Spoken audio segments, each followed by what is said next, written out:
to human trafficking.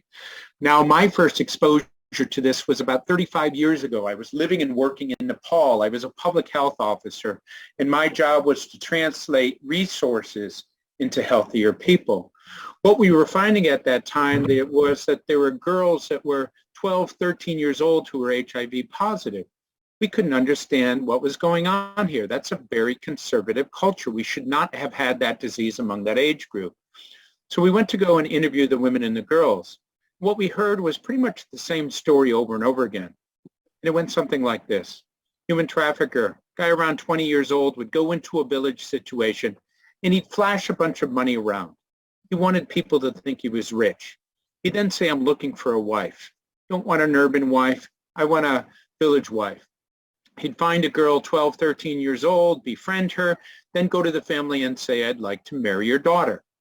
They're thinking, wow, he's rich, he's handsome, he's going to marry our daughter, he's going to help her, he's going to help us. Everybody is happy.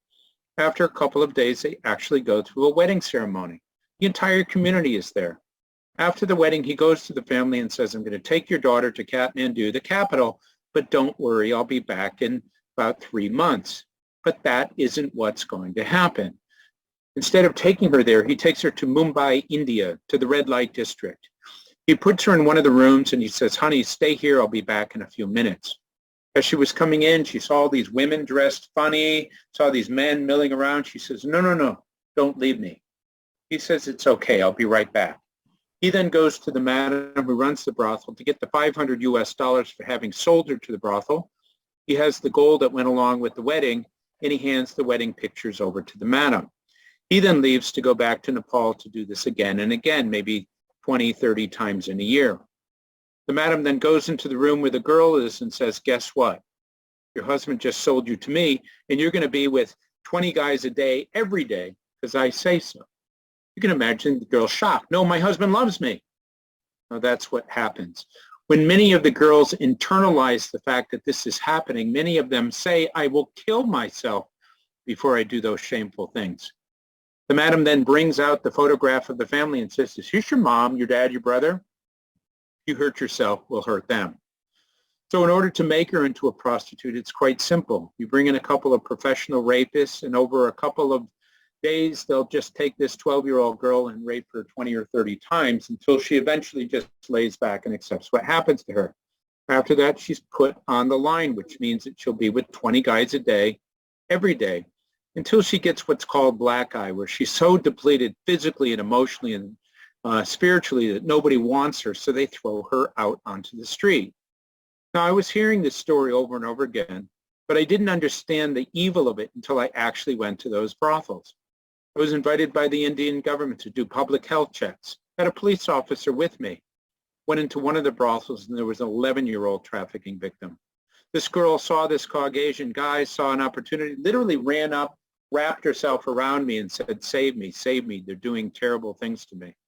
I looked down at this child who was hysterically crying, turned to the police officer and said, we need to get this girl out of here. I said, we can't do that. So what are you talking about? You're a cop. He says, if we try to leave, they'll kill us both. To make a long story short, we left. We came back with a lot more police, but of course she was gone.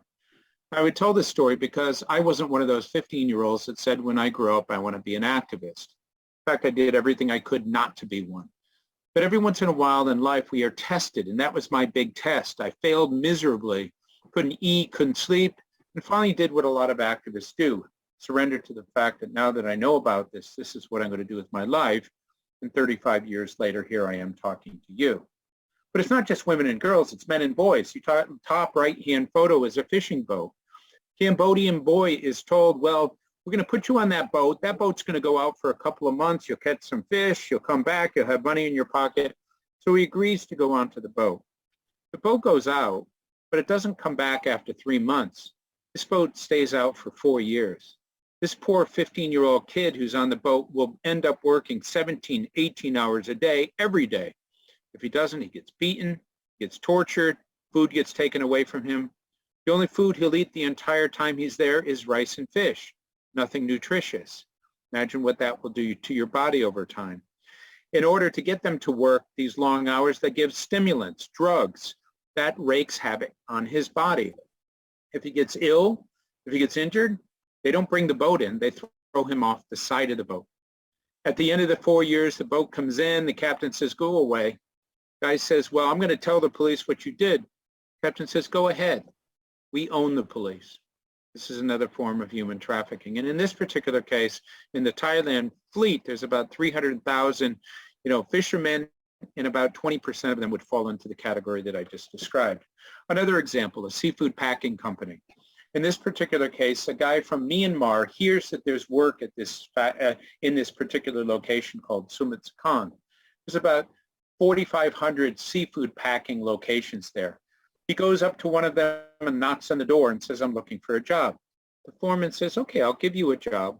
I'll pay you the equivalent of $50 US a month, but you have to stay in the factory. You can't leave.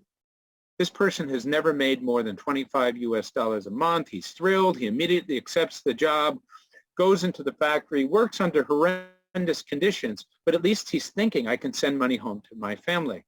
After a couple of months, he goes to the manager and says, I'd like to be paid. The manager says, well, I forgot to mention one thing. For you to be in this factory cost about $54 for room and board and everything else. I'm only paying you $50, so you won't owe me money and you can't leave until you pay it back. So every one of these people, every day they worked, they got deeper and deeper into debt. There was no way to pay that debt back, so many of them languished in this situation for years and years and years. Another form of human trafficking. Now, I've talked about human trafficking and modern slavery. I use those terms interchangeably. What's the difference between them? Well, 30 years ago, when we were seeing these cases for the first time, there was no name for this. And so they called it human trafficking because many of the cases had a person going from one country to another. So like drug trafficking or arms trafficking, where something is moved from one place to another, you have a situation in this particular case where human beings are going from one place to another. So they called it human trafficking. But over time, people said, well, wait a minute. Sometimes we see a person go from one country to another. Sometimes we see a person go from one province within a country to another province. Sometimes we see a person going from one side of a city to the other. In all cases, they end up in exploitation. Shouldn't we focus on the exploitation? So when they ask the question, what do we call this phenomena where a person doesn't get paid, they can't leave, there's violence, there's threats, there's debt bondage, the word slavery kept coming up. But then people said, well, wait a minute, slavery happened a long time ago. So they put the word modern next to it. So modern slavery is the new form of slavery. It's based on the outcome of human trafficking, and that's how you can look at these. Now, when it comes to the number of people who are associated with this, it's estimated that there's 40 million people in modern slavery. In fact, there are more slaves today than any other time in the world. About 62% of these people are in Asia, basically for two reasons. Number one, there's a lot of people in Asia. China, 1.4 billion people. You have India, 1.3 billion people. You have Pakistan and Indonesia and Japan and the Philippines. All of those countries have huge population sizes. Another thing is the feudal systems that have allowed this exploitation to take place have never been completely dismantled around the world. And so as a result of this, you have systems and procedures that have been exploiting people for generations that are still in place. So go to a big city like Beijing, very modern, but go 20 kilometers outside, you're still going to find this type of exploitation taking place. When it comes to COVID, people often ask, well, has COVID exacerbated this, made it worse? Yes, absolutely. And the reason for this is because of desperation. So let's say that you're a Bangladeshi garment worker and you have a job and you get a paycheck every week and you're supporting 4 or 5 people. All of a sudden, COVID hits, the orders dry up, the supply chains aren't working, nothing is moving, and you're told you have no job, go home. So this person goes home, doesn't have any money coming in, can't get any other money coming in, so that she borrows the money.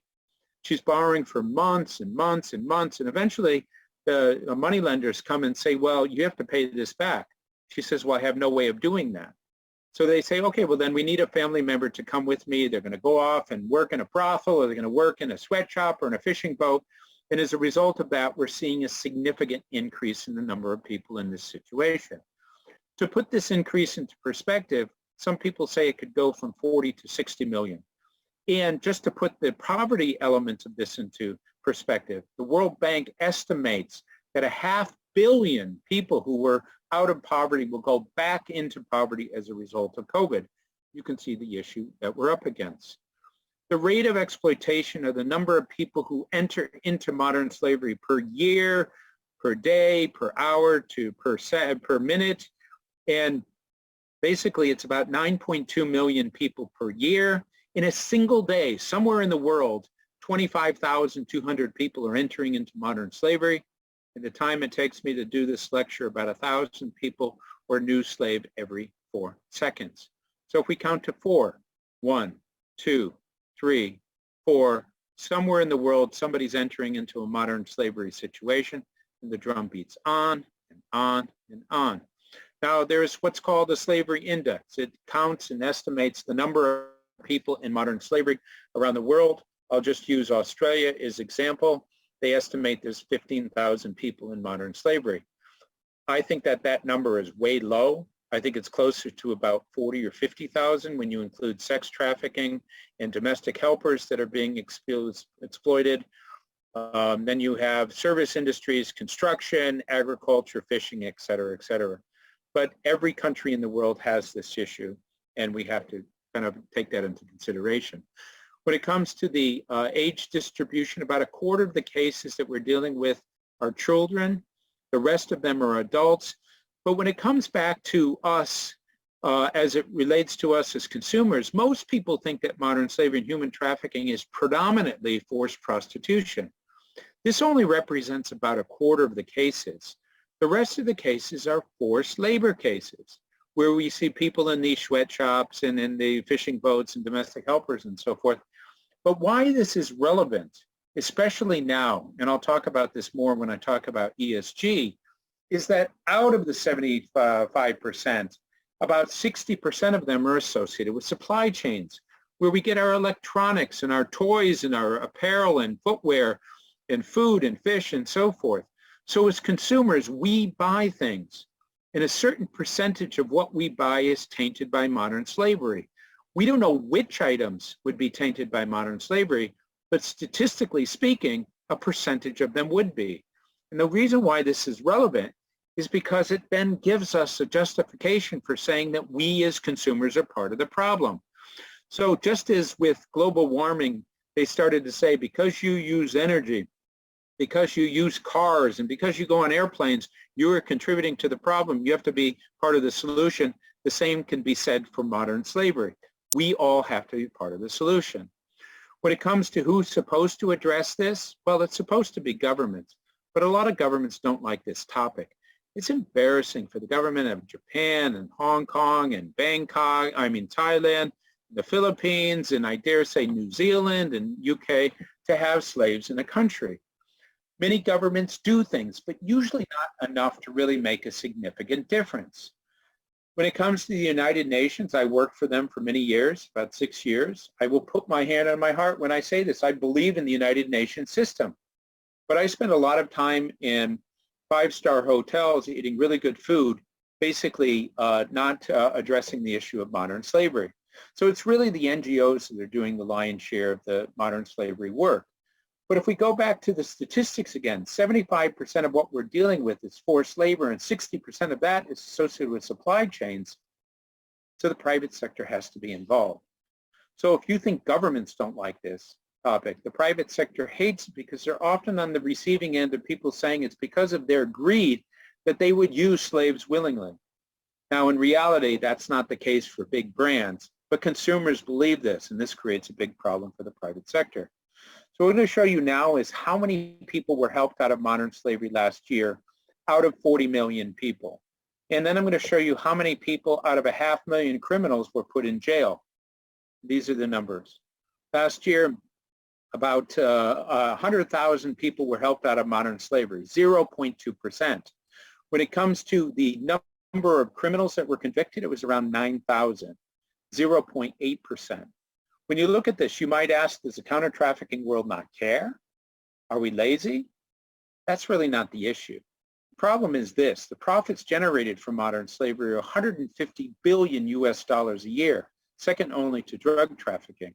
The amount of money that's used globally with all of those organizations to fight this is about 350 million, or 0.23% of the profits. So huge profits and only a small amount of money that's available to fight this. To put this into perspective, in the United States, we eat a lot of potato chips, 6 billion US dollars worth. It takes 21 days of potato chip eating in the United States to come up with the amount of money that we have globally to fight modern slavery. You can see what it is that we're up against. Another thing is the scale. The number of people like me that are do-gooder types that address this issue is about 20,000 people against 500,000 greed incentivized criminals. We have to follow rules and regulations and rule of law. They don't. Whenever anyone's coming near them, they just mutate and change. And lastly, awareness related to this is very, very low. If you don't know about a topic, you're not going to care. If you're not going to care, you're not going to do anything. So that's basically the intro into one of what is modern slavery and what do you need to know. So what I'm going to do now is to pivot into kind of how did this issue that was traditionally more of a United Nations government and NGO thing find its way into the private sector. And a lot of it really comes down to that figure, 0.2%. When governments realized that the NGOs and the United Nations and the governments were having less than 1%, and they knew that a certain percentage of these victims were associated with supply chains, they said, we have to bring the business world into this. And so they introduced a number of things that created a trend related to the private sector's involvement. I'll go through that. The first one was legislation. So prior to 2012, businesses and governments and the United Nations and those organizations would periodically come together to talk about human rights and human trafficking, and they would debate and discuss and then come up with certain types of documents like the UN Principles on Business and Human Rights and other conventions and so forth. This resulted in some amazingly good information, but it wasn't legislation. It wasn't binding.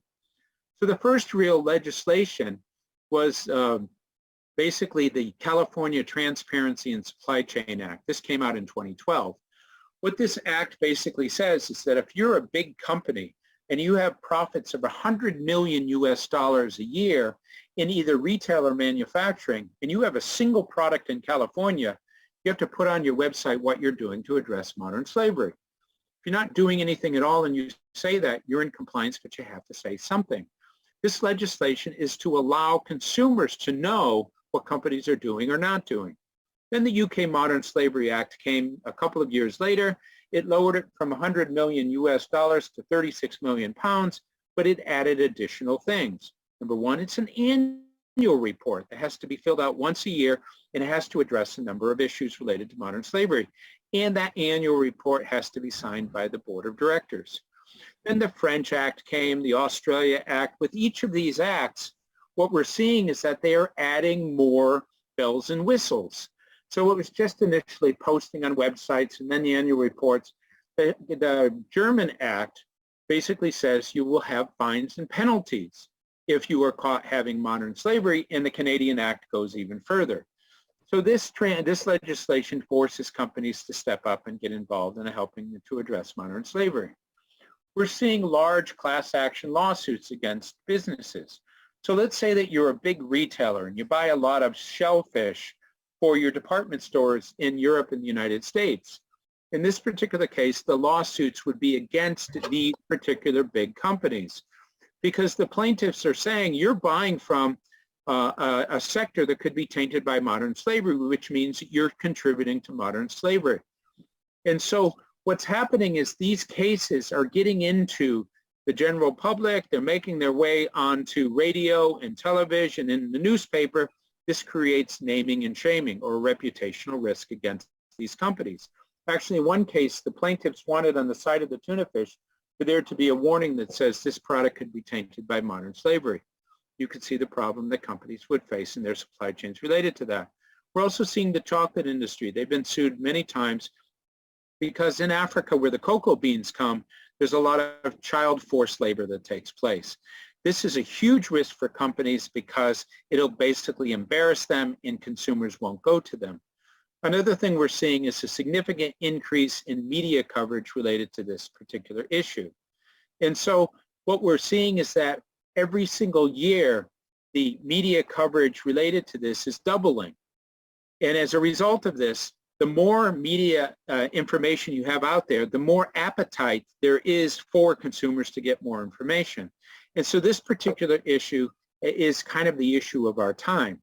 About 10 years ago, it was about global warming, and then another 20 years ago, it was HIV/AIDS and those types of things. So every once in a while, a phenomena happens where a particular developmental issue takes off, in human trafficking and modern slavery is the example we're seeing now.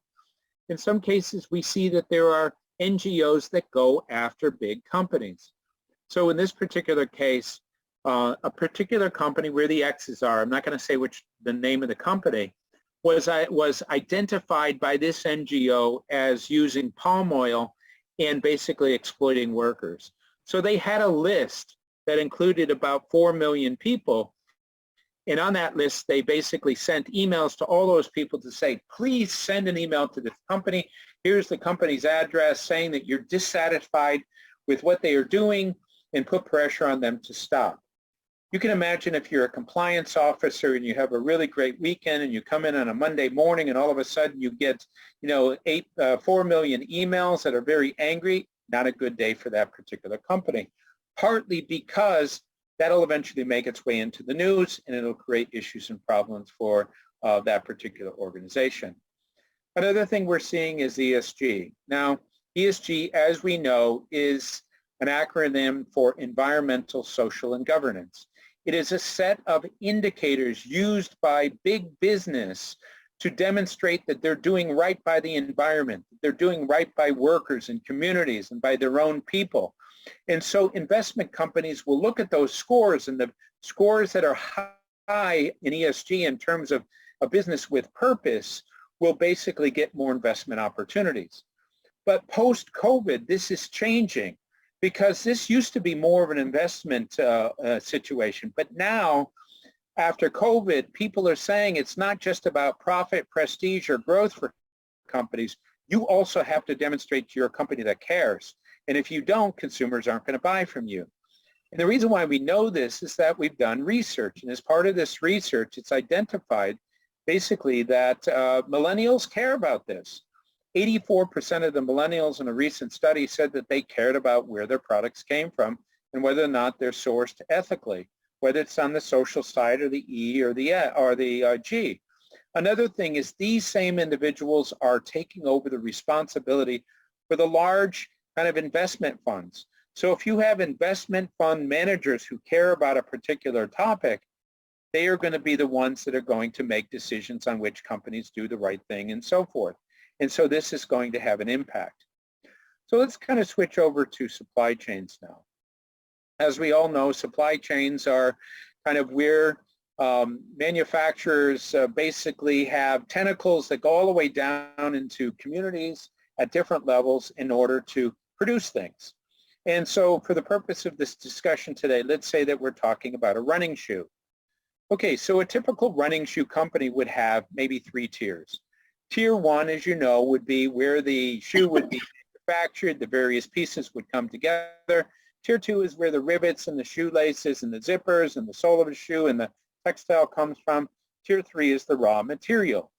Now, for the most part, auditing has been taking place at Tier 1 for major brands for many, many years, over 30 years. You generally do not find big problems and issues at that level. But as you get lower into the supply chains, you find issues. Now, up until recently, companies weren't expected to basically audit beyond Tier 1, but the expectation with the legislation is that they have to go all the way down to the lowest level. So you can see the issue that companies have. In the past, they would do 1,400 audits Tier 1. Now all of a sudden they have to do 5,000 audits. Who's going to pay for that? How is that going to be done? And so what we're beginning to see is companies come together and share their audit information with each other, which in the past didn't exist. Now, what they're really looking for are indicators related to modern slavery. There's 11 of them. I'm not going to go through each of them, but what you have here are indicators that could be perceived as a company or a factory doing wrong by workers, which would be result in what you would call a modern slavery indication. So let's talk about a few of these. So one of them would be recruitment fees. So let's say that we had a guy from Nepal. He was a villager in a remote area, and a recruitment agent goes in there and says, hey, brother, you know, you're making $30 US a month. How would you like to make $250? You could send your family to a great school. You could get that tin roof that you wanted, a motorcycle. Guy says, wow, that's great. What do I have to do? Well, what you need to do is basically to send me 1,500 US, come to Kathmandu. We'll get you all set up. We'll train you. We'll send you to Malaysia. Guy says, I don't have $1,500. Recruitment agency says, don't worry about it. We'll lend it to you. Don't worry. So he lends the money, doesn't realize that interest and fees and penalties and everything means that $1,500 quickly becomes $3,000. He goes to Malaysia and he ends up working several years to just pay back the money he borrowed and the interest and everything else. So he doesn't really get any money at all. And so this is called debt bondage. And the reason why it's associated with modern slavery is that the factory owner can hold the person in place with this debt, basically by saying that, well, you can't leave because you owe me money. A second thing we see is contract substitution. Person signs a contract in Nepalese before he leaves. When he gets to Malaysia, they say you have to sign this agreement. He looks at it. It's in a language he doesn't understand. He says, I can't sign it. He says, sign it or you're going to lose everything. So he ends up signing it, not realizing that that contract cheats him. They reduce money for, you know, room and board and medicine and time where he basically doesn't meet his quota, et cetera, et cetera. So instead of making $250, he's actually making closer to around $100 US a month. And again, he's using that money to pay his debt back. Document retention. The moment he arrives in Malaysia, they take his documentation. If he says he wants to leave, they say, well, you can't leave. You know, we have your documentation. He says, well, I'm going to go to the police. They say, go ahead. We'll say we don't have it.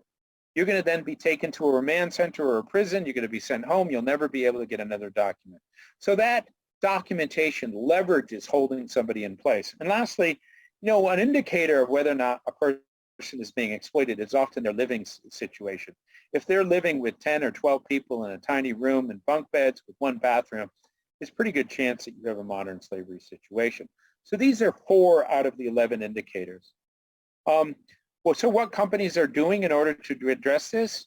Number one, they're just developing policies and procedures to ensure that the company knows about this issue and they publicly state this is what we're doing to address the issue. And then in all of their contracts cascading down their supply chains, they put this language in there to protect themselves.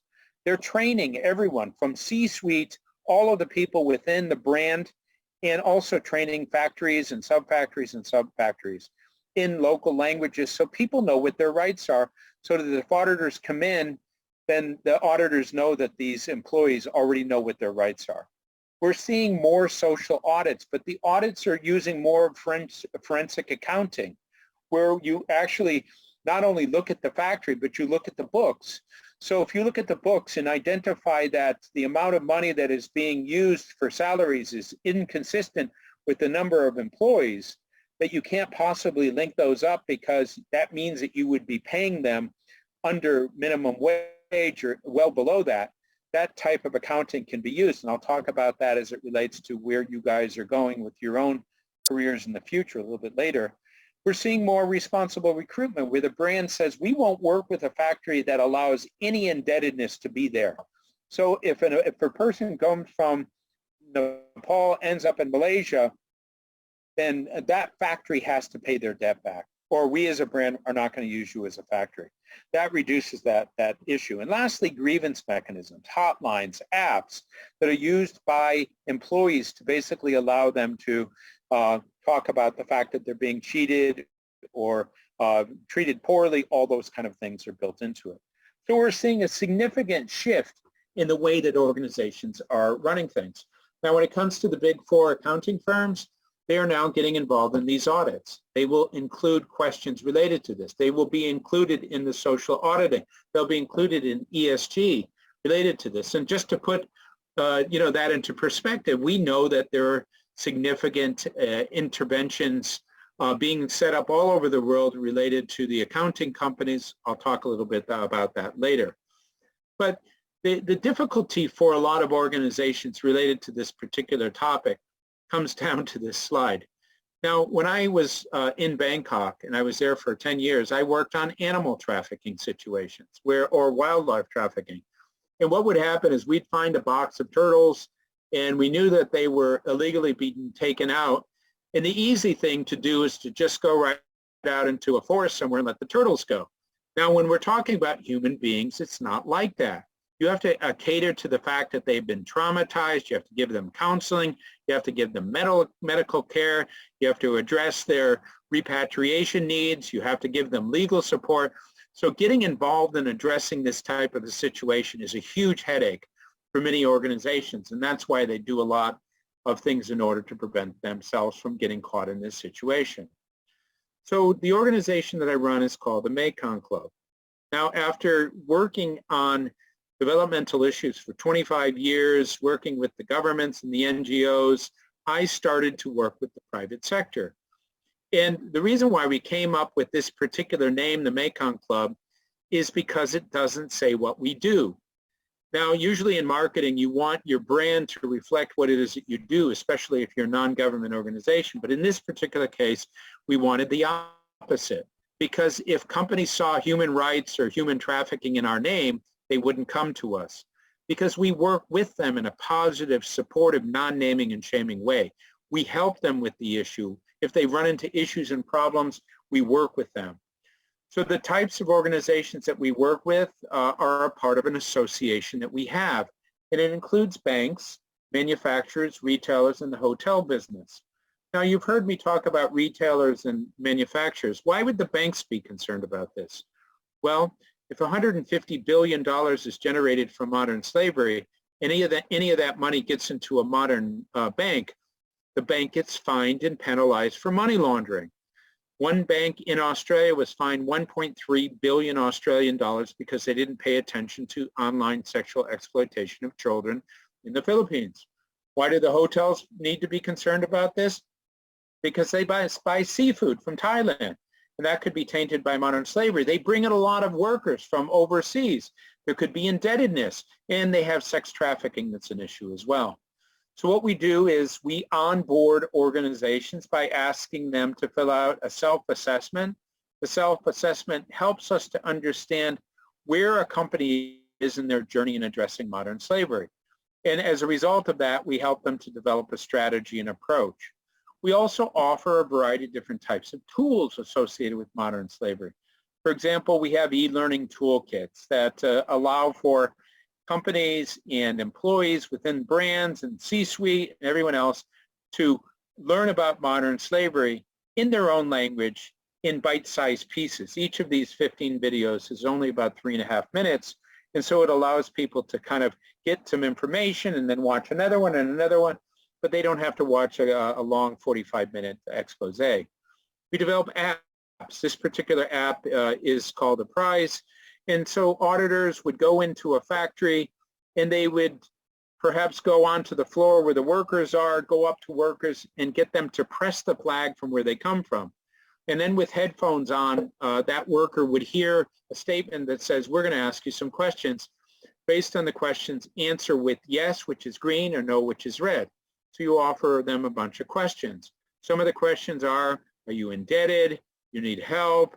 Are you able to move around? This allows the auditors to determine in that person's language whether there's a problem.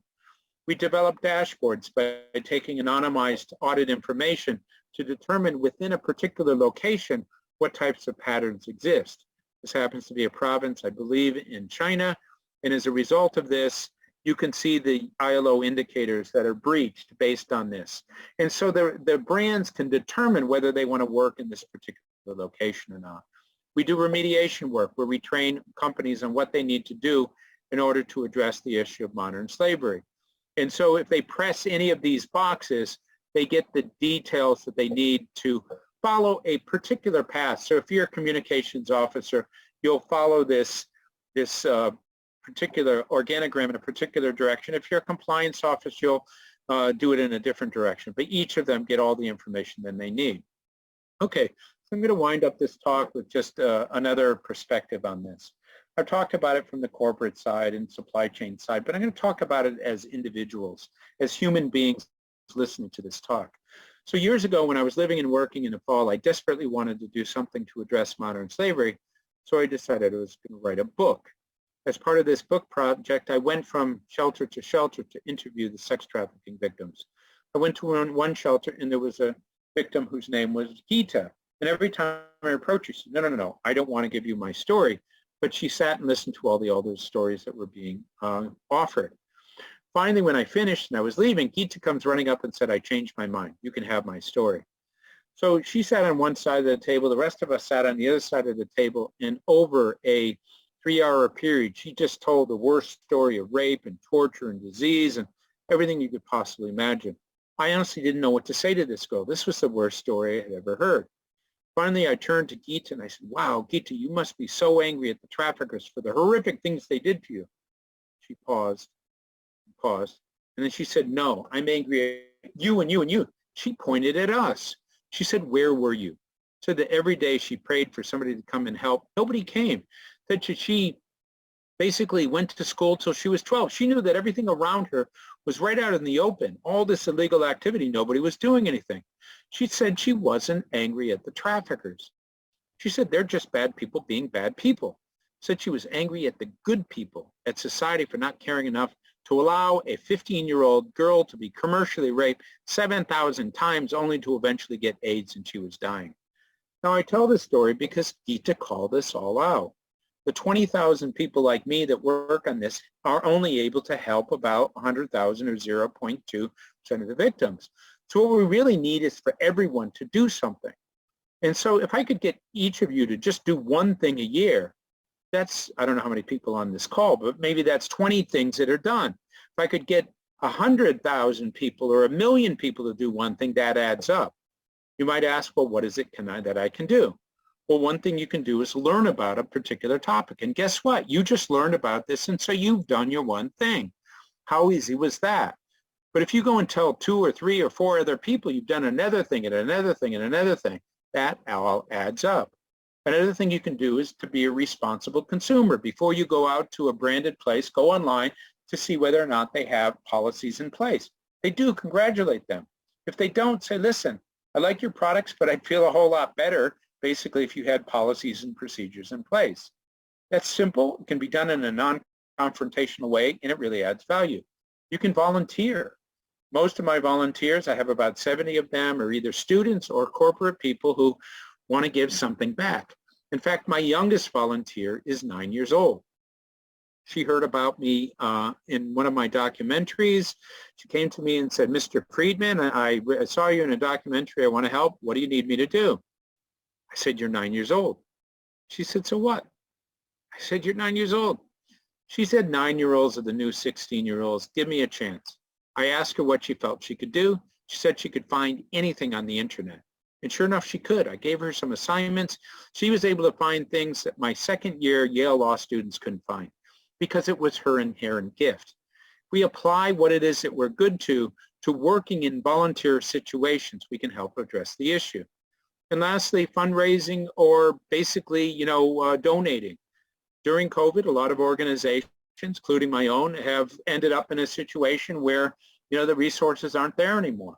So at a time when modern slavery is increasing, about 25% of the organizations that existed won't be there. So raising money, giving it to the right organization makes a difference. And to put this into perspective, to keep a girl in a shelter in Cambodia cost about $5 Australian a day. Imagine if you skipped a meal and then basically you sent that money to the right organization, it could really help somebody out. The last thing I'll say is that a lot of times you have a situation where the private sector is accused of being the problem, but in reality, the private sector is often the solution. The audit companies help to improve factories. The banks doing their due diligence identify criminals and can report them. So the private sector is very much involved in addressing this. And as future accountants, you'll be involved because you'll be looking for patterns that could be perceived as exploitative that will sometimes turn out to be a modern slavery situation. For those who are interested, I have a couple of books that focus on this issue. The proceeds go to fighting modern slavery. One of them is Be the Hero, Be the Change, which is a volunteer book describing how people get involved in helping to, join organizations and get involved. And the other one focuses on modern slavery. With that, I'm done. Thank you very much. And I will be happy to answer any and all of your questions. Thank you very much. You're on mute, Neil. Oh.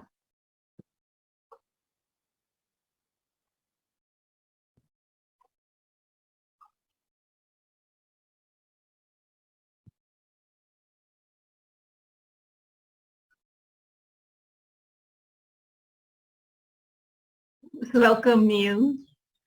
I have a question. Can I ask Matt? Matt, thank you so much for that presentation. I'm sitting here, gut-wrenched by the stories you have told. I actually read your LinkedIn post about that girl who said, I'm not angry at the traffickers, I'm angry at you, and you. Yeah.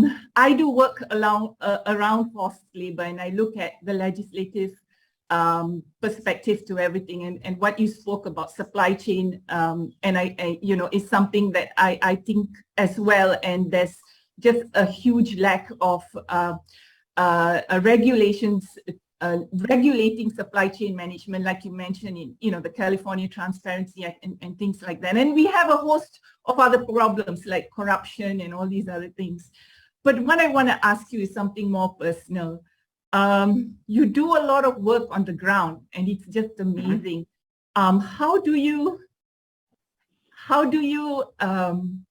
deal with it emotionally, and how do you have that emotional bandwidth to come back and to be motivated? Because to me, it can be emotionally draining, And how do you, for everyone here and the students that are listening, how do you keep coming back and keep having that drive and motivation to come back despite what you might go through?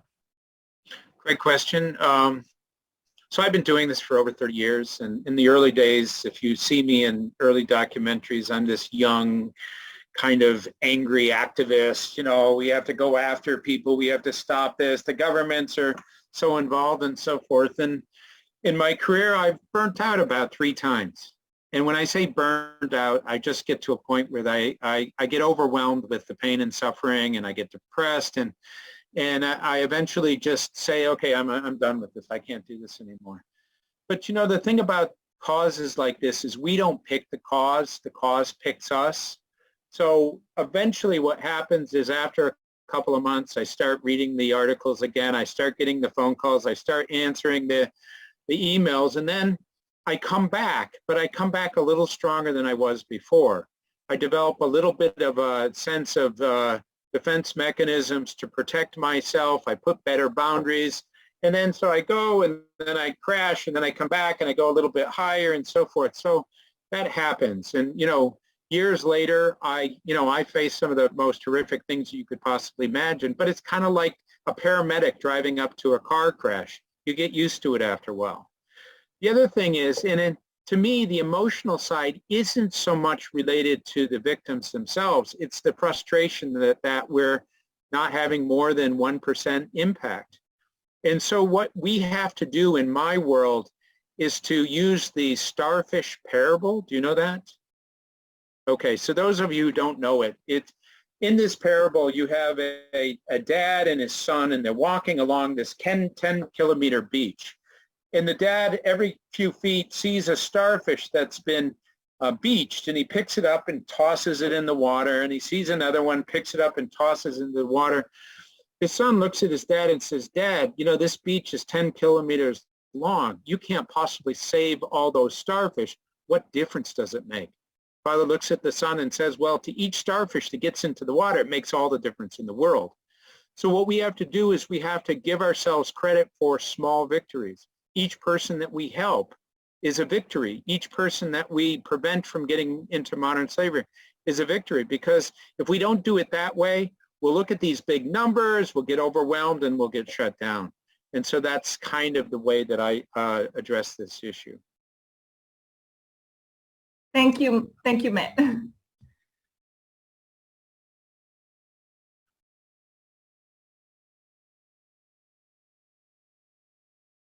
I have a question. Should I go ahead? Go ahead. Yeah, hi. Matt, fascinating talk. But I'm just curious, what is your position on regulatory capture? Because you commented extensively on the role of private sector, abusive practices in the industries.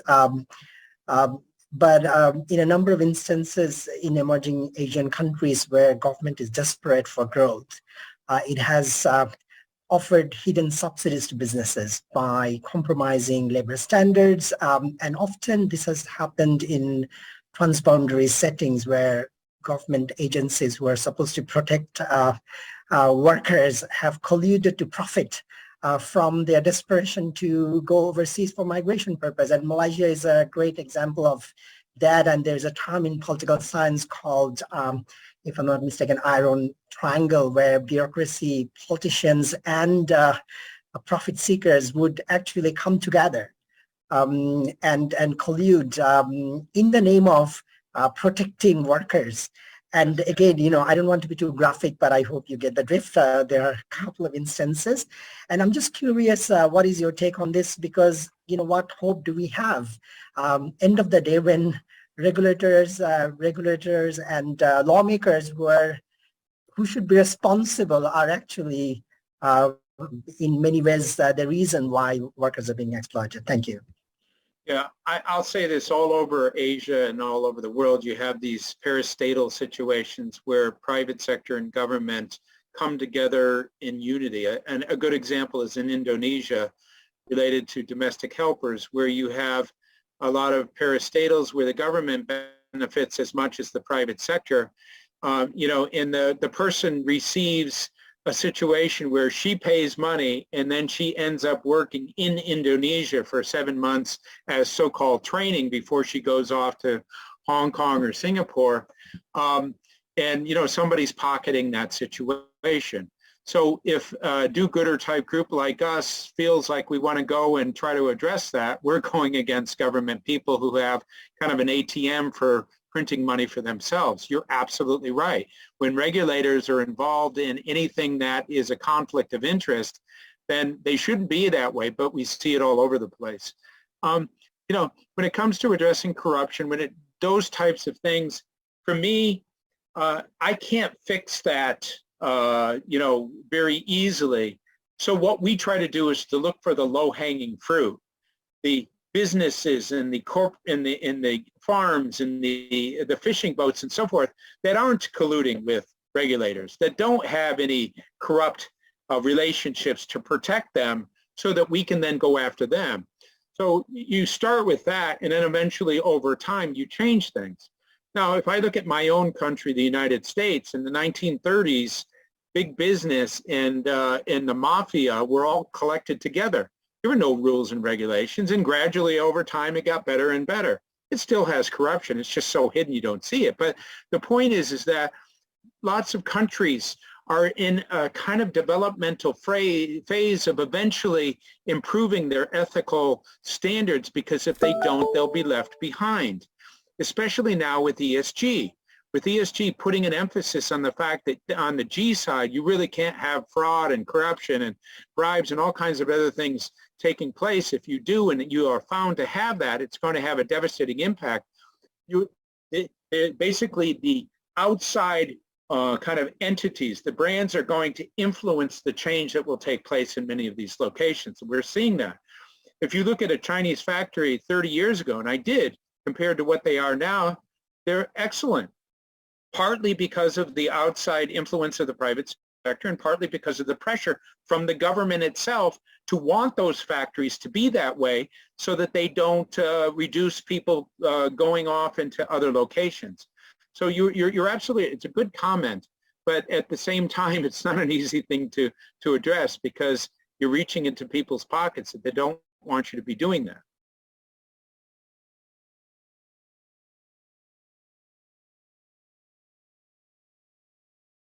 I see a hand up here. Hi, Matt. Thank you for your sharing. I just wanted to ask, how often do victims of modern slavery and human trafficking actually reach out to consulates and embassies? And like what is the reality of what they actually can do to help?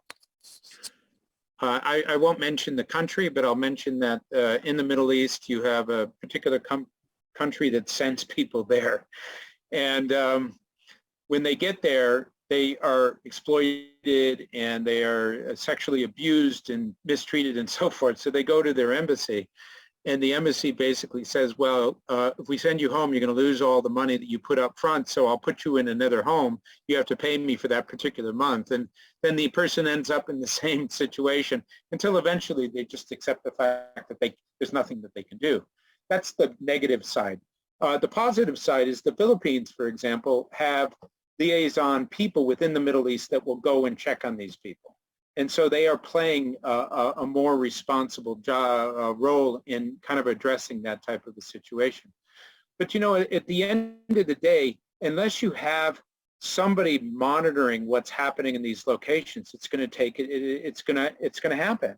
And, you know, governments are supposed to have labor inspectors, and those labor inspectors are supposed to go into these places. But if you're talking about huge profits that are made off the backs of employees, you can offer a bribe that is just too appetizing for somebody to turn away, they're going to accept it. Or there's not enough of them to actually get into all of the locations that are there. So I'm not sure if that answers your question, but, you know. Yep, it does. Thank you. Hi. Hi. Can I ask a question? Hi. Many thanks for a great talk, Matt. Such a fascinating topic. I really appreciate it. As you know, Peter Drucker famously said that if you cannot measure it, you cannot manage it. So in this regard, I would like to know your point of view as an expert on this topic. Which measurement systems can be more effective actually to tackle the issues related to such issue? I mean, to tackle the related issue to modern slavery. To my limited knowledge, the different different models maybe are direct and indirect. For example, measurement strategies taken from the field of human rights, including event-based data or standard-based data or survey-based data, and more importantly, new forms of data made possible through machine learning and artificial intelligence, AI applications. So I would like to know, what is your point of view regarding the measurement? Because we are in our course, Global Issues and Accounting, and I'm very curious to somewhat link this important talk to my course as well. Yeah, I mean, a great question. I came from a public health background. In public health, we measure everything. You can't do a procedure, give a drug, or do some type of an intervention without measuring it to see what the mortality was and then how it changed with these interventions and so forth. But sadly, in the human rights sector, for which modern slavery falls into it, a lot of people say, well, you can't measure it. You know, it's esoteric, it's qualitative, it's just not something that you can get numbers on. Now, that's not true. I mean, look at the number of audits that take place. Just by us taking this anonymized data from major audit companies and analyzing it, we can say a particular location has this footprint or this fingerprint of exploitation. And so if you're a company that wants to go and work there, you know what your due diligence has to be. There are grievance mechanism apps, there are hotlines, there are, you know, suggestion boxes, there are all kinds of things that could be used. What's really needed is for all of this to be triangulated, for it to come together and to be shared among different organizations. So let me give you a hypothetical situation. if we could get the major auditing companies and the major grievance mechanism companies to agree to provide anonymized data that could be put into a large database for the type of analysis that you're talking about, then all of a sudden we have intelligence. We have the ability to then identify where the low-hanging fruit is, where is the vulnerability, what types of things need to be fixed, that type of thing. And I'll give you a very concrete example of that. Years ago, we did sentinel surveillance, which is basically using research to get quantitative information about things. The research was done in Cambodia, but it was based on the fact that 100,000 Cambodians in Thailand were picked up by the remediation police a year. And then each day, 450 of them would be pushed back. And so what we did on the Cambodia side is we took a statistically significant sample of this to determine how many of these people would have been identified as human trafficking victims if somebody had asked. What we found is that 23% of them would have been identified as modern slaves. And we did this 3 years in a row, and it was 23% every single time. That helped us to understand that there was a certain percentage of people that we needed to provide assistance to. As part of this, we also knew where these people came from. And so part of how I could use this as a practitioner is I did a lot of work in Cambodia where I was preventing people from getting on fishing boats, that were exploitative. But when we looked at the data from this survey, we found out that all of the kind of coastal areas where the fishermen were, there were no trafficking victims. And so we didn't understand that. Why aren't you guys being trafficked? And these guys said, well, we know about, the Thai fishing industry. We're not going to get on those boats. It's the people in the hills where you see all that victimization taking place, don't know anything. That's why they're vulnerable. So we spent hundreds of thousands of US dollars sensitizing people who didn't need it. Once we knew this data was that they were in the hills, we could go and be successful. So data allows us to apply the information in a way for us to be able to solve problems. And that's why it's so relevant and important. Many thanks, Vince.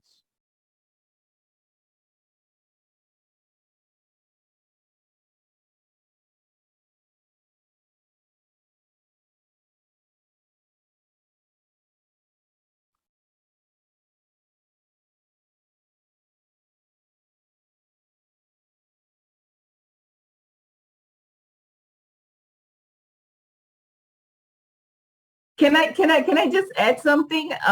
Matt, I teach a unit called Ethics and Sustainability in Business Environment, and I have focused on forced labor and modern slavery as well. And I actually have two of my previous students, Aminath and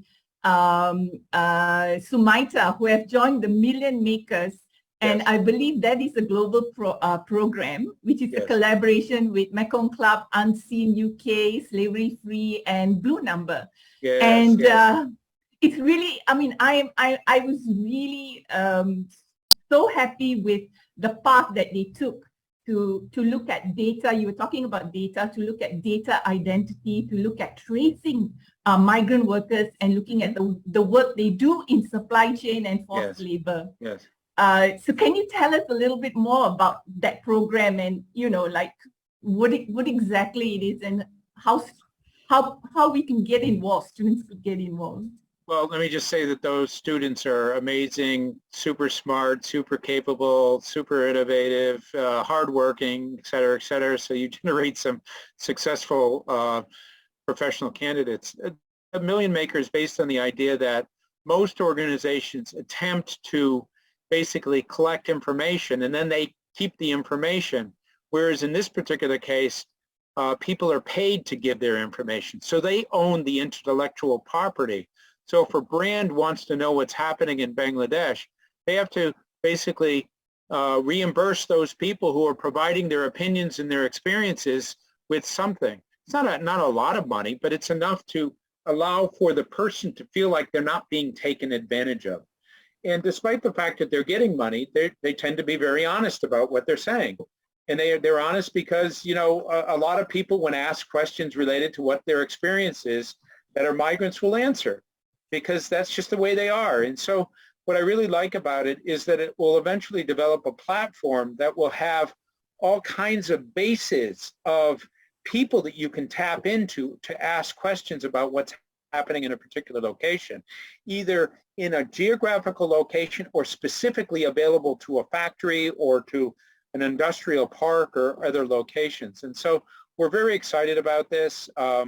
It is based on, blockchain technology, and a lot of tech is built into it, but it honors the fact that we don't just constantly take from and use people, that they become part of the overall mechanism for collecting data. Thank you.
Fantastic.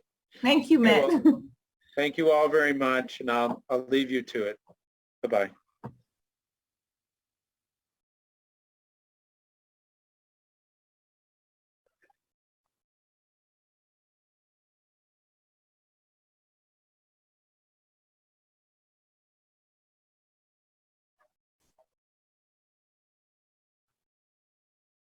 Yes, I do. I know.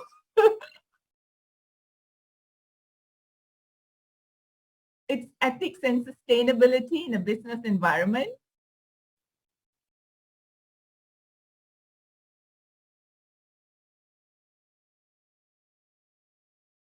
Yes. Yes, because it's multidisciplinary. I mean, there are issues from all different angles that we could actually pull to do a whole unit on this. And you're absolutely right. It's only getting bigger. You're absolutely right. Hi, Sandra. Hey, doctor.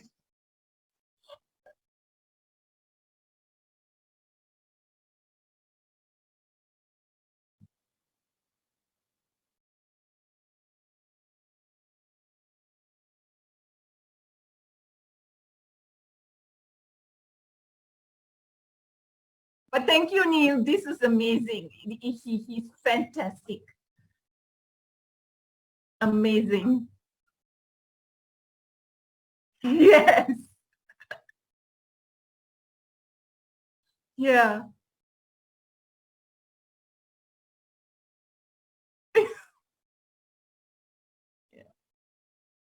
Bye. Thank you.